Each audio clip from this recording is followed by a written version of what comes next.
Додека македонскиот сточен фонд загрижувачки брзо се намалува, а голем дел од традиционалните сточари масовно го напуштаат овој бизнис, од и високата инфлација секојдневно си го зема својот данок, пелагониските сточари се жалаат дека се уште не им се исплатени ни субвенциите за лани, а ни персоналниот данок за 2 години.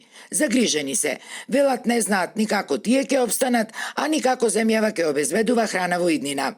Па тешко, иднина да не ја гледаме нигде, најмногу ше за 2 до 3 години дека ќе нема да остани сточен фонд ништо. Тоа е само лага од власта дека носи нови јуници од Холандија, од Германија, дека има вакви ИПАРДи програми, дека нешто поможба од тоа ништо нема. Се ништи сточниот фонд за 25 дена се продадоа 1200 крави во 3 села.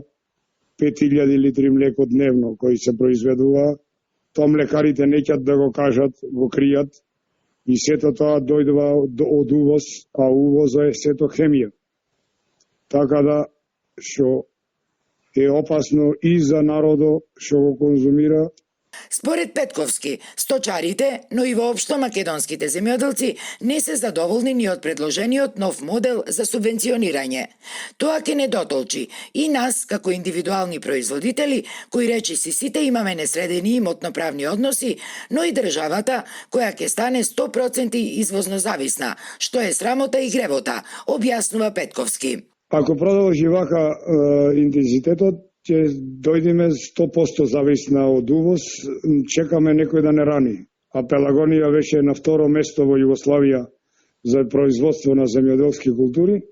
Сега да дојдеме ние, да чекаме негде да увезиме млеко, резанци, да увезиме соја и сите тие пропратни работи околу стоката или околу другите земјоделски површини.